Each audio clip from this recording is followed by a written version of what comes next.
Welcome to Book World, the show where stories matter and storytellers matter even more. I am Andrea Torhee, your host. Today's episode is powerful, needed, and long overdue. We're joined by writer, actor, and consent advocate Anthonieta Kalunta, whose book She Didn't Say No unpacks the layers of consent in our culture, our families, and our personal relationships. Anthonieta tells Amara's story from girlhood to womanhood. Through heartbreak, silence, and survival, we see how consent isn't always about the word yes or no. It's about power, fear, age, and manipulation. She's not just telling stories, she's changing conversations. Get ready for truth, courage, and clarity. Hi, Anthonieta. Hi, Andrea. You're welcome. Thank you for joining us today. Thank you for having me. So She Didn't Say No. Tell us about it. Let's go to the story behind the story. What inspired you to write this? Was there a personal moment or a question asked? What was it? Well, when it comes to the book and the inspiration behind the book, I would say two things. Experiencing sexual harassment where I served in 2019 and also the 2020 Twitter debates. Oh. So when it comes to where I served, I experienced sexual harassment. And when I was in the university, I think it's something people always knew about me when we're having, conversations that are pro-women, about social justice, gender justice, conversations like that, I'm always at the forefront. So experiencing sexual harassment and not knowing how to address it, I was like, me? You don't even know who to talk to. Okay, who am I supposed to talk to here? And just experiencing what people feel when it feels like, oh, I'm now at this TV station, I'm trying to make a career out of this, and then there's someone who looks like this stumbling block, and suddenly you don't even know how to move from here, or what to even do, or what laws even protect you, things like that. So it stayed with me. And then in 2020, when the Sexual Assault Referral Center was saying like GBV and all of this is spiking up because everybody's at home. So, there's a rise in cases of rape, sexual assault, gender-based violence. And then just seeing the Twitter conversations around it and just realizing that, you know what, I don't think we really understand what consent is. And every day we're having the same conversations on Twitter. I'm literally arguing the same thing. And I was just thinking, what if I just write a book? So that next time someone says something, I'm just like, read my book. And also because not just even to educate them, I like to say I'm a professional comment reader. So when there's a debate, I'm just there reading the comments, just seeing perspectives and where people are coming from. And one thing I realized is that even for we, gender advocates, even for we consent advocates, there are lapses, sometimes we're saying things that, are not particularly legal. Those are what we believe should be, but what we believe should be is not the law. So there's also that perspective, and that's something I wanted to do in my book, to say, check Nigeria's laws and see what's available and what isn't. Yeah, wow. That's true. I actually remember the time during 2020 the banter was going on. I'm not very active on Twitter, but I did see some of the feeds on Instagram. So I did see some of it, and it was crazy at that time. So tell us about Amara's story. It seems to be a painful yet powerful story. What was the hardest part for you writing this? So Amara's story, like if you check the book, like I said, is someone's true story. So there's the nuance of, not trying to add anything and also not trying to really take out anything. Because I remember when I got the first, review from the editor from a legal perspective, the person that edited legally, and looking at the laws and all of that. And just speaking from that legal perspective, she's like, but she did this, but she did that. Can you take this out? Can you, And that's what a lawyer would say to you when they want to take your case to court, You want to take out bits. But I felt that I'm writing life, and that was one struggle. Trying so hard not to make her a perfect victim, because that's what we always do. That's what society does. It's like you have to check every box So you are a perfect victim for us to fight for you. And that's not true, because most times you might have made a wrong decision, you might have done certain things, but it does not mean that you deserve to be manipulated, you deserve to be violated in that way. And so that was a major struggle, and just trying to insist on saying the story as it is. Oh, wow. Must have been tough. Yeah. Because I knew people would read, I'm like, but this happens. Yes, yes. True. So tell us, how do you now balance, because you wrote it in a way, excuse me. So tell us, you wrote this as a manual. How do you balance advocacy and storytelling, especially with a story that is this complex? How do you balance that, advocacy and storytelling?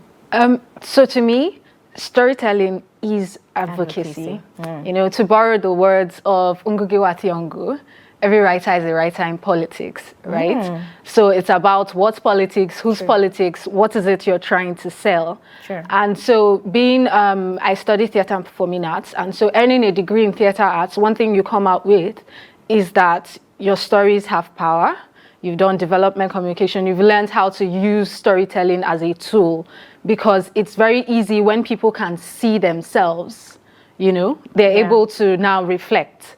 So what I want to do with stories is, show people so they can pause, they can reflect. And that's one thing I did in the book. After each segment, you don't just move on to the next. There are conversation guides. And I didn't answer the questions there, so you can actually reflect and think on your own. Yeah. And then if you need my help to, answer certain questions, you go to the end. But that's important for me. So for me, storytelling is advocacy. Wow, great. So let's go to the challenge of consent now. Your book challenges myths, around consent and around age, silence. Why do you think some of these myths are dangerous? These myths are dangerous because they perpetuate violence. So we have a cycle of violence, and what myths like this do is that they keep it going. So because you believed one thing, you pass it on, and we keep passing on this myth. So someone needs to step up, and a lot of people are doing this. Someone needs to step up and say, okay, the cycle ends here. Yeah. The cycle ends right now. For example, one myth is the silence myth, which is why she didn't say no. She didn't say no. Yeah, she didn't say no, so it equals consent, which isn't true. Yeah, some people say once you're quiet, then you're agreeing to it. Then you're agreeing to it. So no. That's a myth. That's something we need to say, no, there are other things, there are other areas we need to look at. In the words of Joy Short, who is the founder of the Consent Awareness Network, is we need to look at instances where yes means no.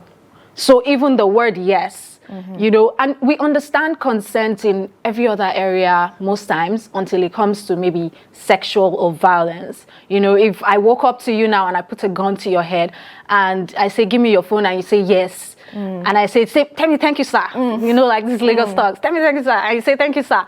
And I take the phone. Everybody understands that thank you, sir wasn't from so your why heart, don't we easily understand acquiescence when it comes to sexual violence? Why don't we understand, that somebody is simply just assenting on the face of it when it comes to sexual violence? So that's what these myths do. They excuse abuse and they shift the blame to the victims. Wow. That's deep. That's deep, and that's very, very true. And I think this is part of the misunderstandings of consent that people have in Nigeria, not just in Nigeria, across countries. And you've done consent workshops with this book around universities. What are young people actually saying in those rooms? How have they perceived and received your book so far? Okay, so one major thing. I remember when we went to Kaduna State University, a young boy stood up and he said, why does it seem like we're all talking about girls? Boys get assaulted too. I was going to get to that.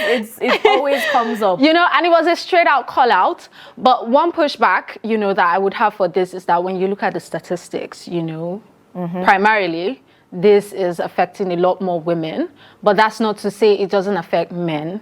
And so when we talk about consent, yes, I told Amara's story because I had access to this story, but these issues affect even men. It's just that it's a little difficult. So we had to explain that sometimes it's difficult for men to talk about it because there's a sense of guilt that comes with being abused for the little boy. One, because when a girl is violated, it hurts, so it's painful. It's easy to identify that something wrong happened here. But for the male child, some of them, they enjoyed it. And so let me not use the word enjoy, because they felt sensation. So they felt like, oh, I enjoyed this, so I'm as guilty as the person who, made me do this. So there are those nuances. So no, consent is not gender-based. It just affects a lot more women. And so we're talking about it from that lens, but definitely. And then the second one is that they're learning that, it goes beyond no means no, yes means yes. Yeah. There are other things, if your lecturer is trying to say certain things to you and it's like, there's no means no, yes means yes. There's power difference there. He has a lot of influence. You know what it means to say no to your lecturer. And so you're struggling with a lot more than just, the regular somebody asking you to do something and you're simply just saying yes. There's no consent in there. And I think that's one thing the sexual harassment bill was trying to, point out. And that's the issue of power differential, which is something I raise in my book. And it's that, you people are not on the same level. Some of them are like, but they're adults, but you have more power. Then do you do? You have more power. And so the person who has more power has a lot more responsibility. Because most times they're like, oh, we're putting a lot of responsibility on men, on footballers. You have a lot more power, so your responsibility is higher. It's in your position to now ensure that you're actually obtaining consent from anybody you're relating with, because you have more power.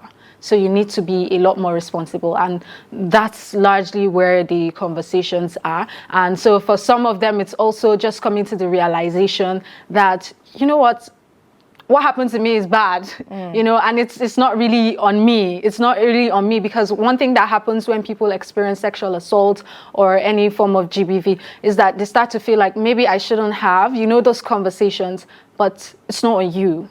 Somebody did something wrong, and that's on them. All right, that's powerful, and these conversations are conversations that should be going on not just in universities, but I think also in classrooms with teenagers as well. But before we get into that, we'll come back to it. Let's take a quick break, and we'll be right back.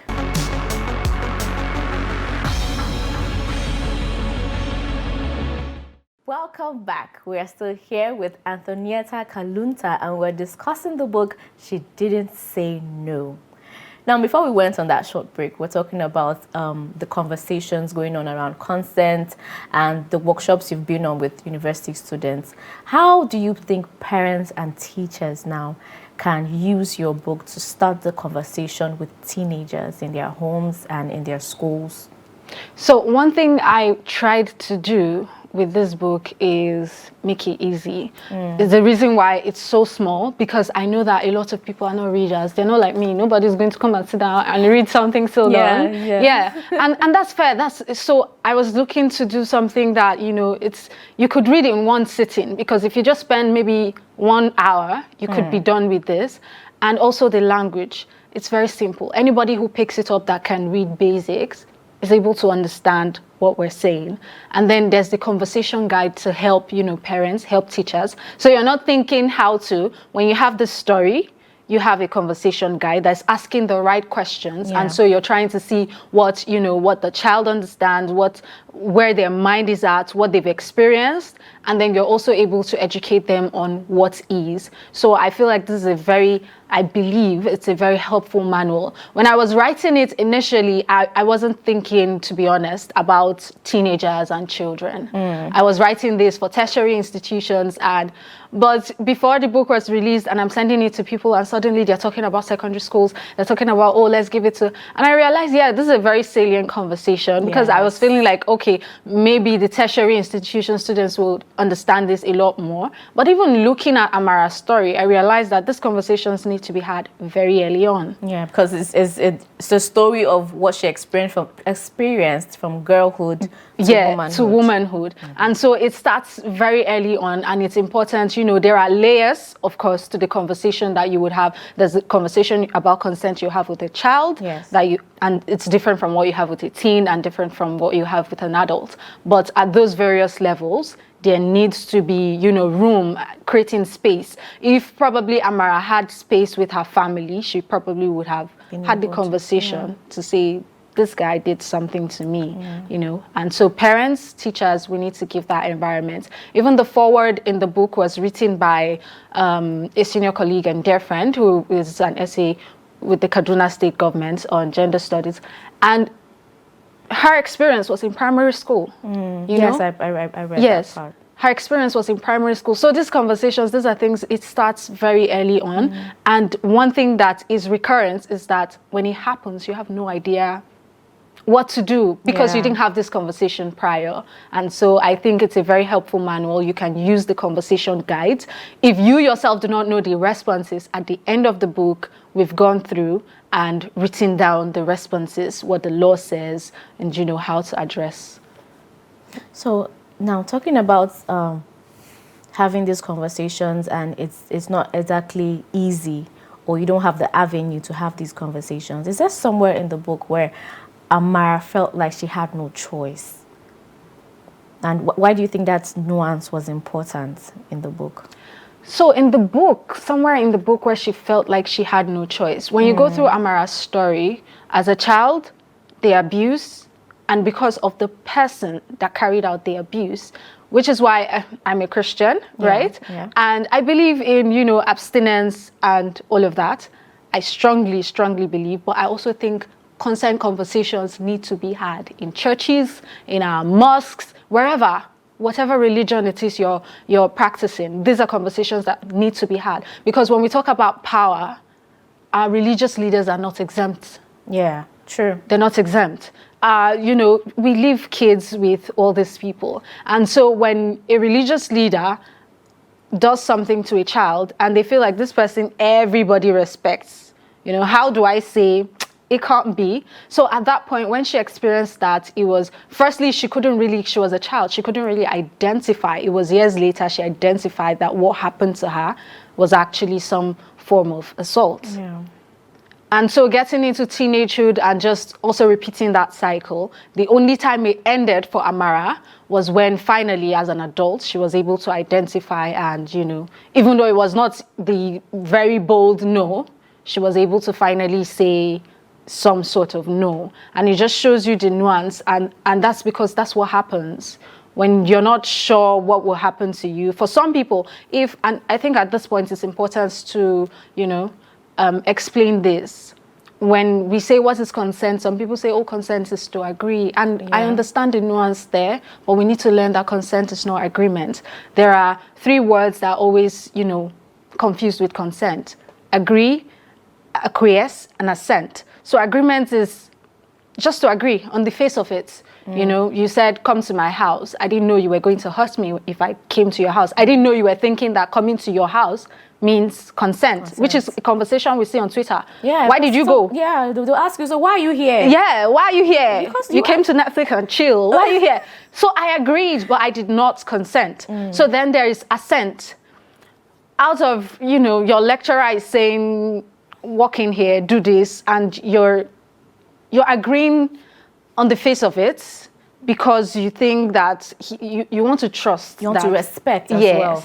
And then there's acquiescence, where somebody's outrightly saying, you know what, and it might not even be forceful. Acquiescence could also be that if you don't do this, you know, someone read my book and she was telling me that someone assaulted her, and, you know, when she no longer wanted him to continue because it was repetitive, he said, I would start doing it to your kid sister. Oh, wow. And that was the reason why she kept going every time. Now, it wasn't her. It was that she has experienced something that she did not want to happen to her kid sister. So that's still acquiescence. That's not consent. So someone can come in and say, but she kept going. She's the one that will go to the house. She was threatened. So that's acquiescence. So those things are not consent. Consent is FGKIA. It's a freely given, knowledgeable, informed agreement by a person with the capacity to reason. Children do not have the capacity to reason. That's why we don't let them drive. That's why we say they shouldn't drink. They're children. So if under 18, as far as I'm concerned, as far as the VAP Act is concerned, that person cannot consent. Thank you.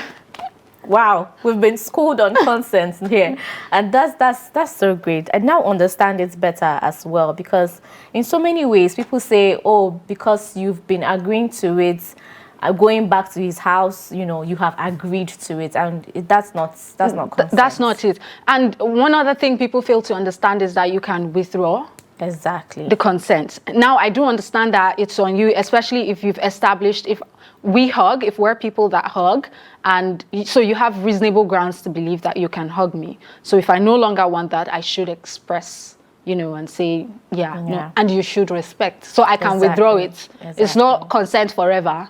I can withdraw my consent. Yeah, you're at will. It's your right. Yes, you're at will to do that. So this is wonderful. Now let's talk about the woman behind the work.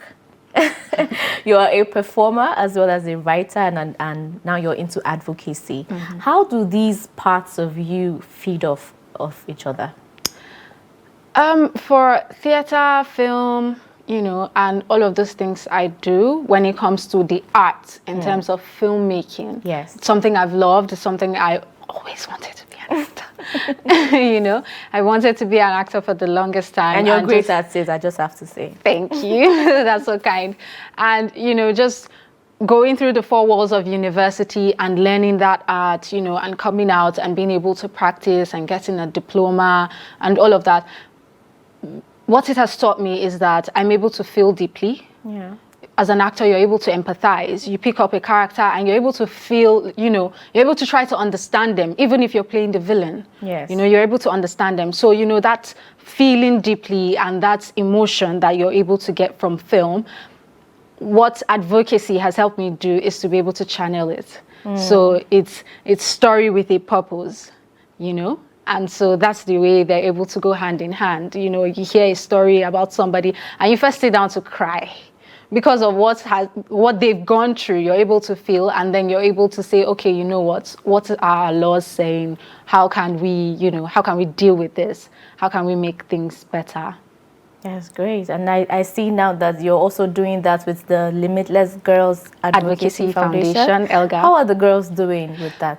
Very well, very well. So ELGA started as Girlsopedia. Okay. It also, funny, started in 2020 because one, I was at home. 2020 was just a legendary year. I just have to say It was. I was at home and I felt like, oh, all these young girls, you know, what are they doing? Who's talking to them? Let's start something. And so I started Girlsopedia. It was just a club. We met on WhatsApp. I was able to, people were free, so I was able to get, you know, people to come mentor them, talk to them, you know, get people to teach them skills for those that wanted to learn. So we were hosting all of that, and then we were having these talks where we had conversations about consent and things like that. So it was really helpful, really beautiful. We had lots of girls. We were even having girls from other countries, and, you know, just seeing how much, you know, people needed to learn and just find a safe space where they can talk, you know, about things. So yeah, it's been really great. And then I'm so proud of the work we're able to do now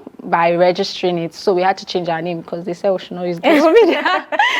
So yeah, so we had to, you know, pivot into what we do now, and, you know, doing stuff with the workshop, and also still meeting young girls and still trying to pair them with mentors, because for me, mentorship is very, very important.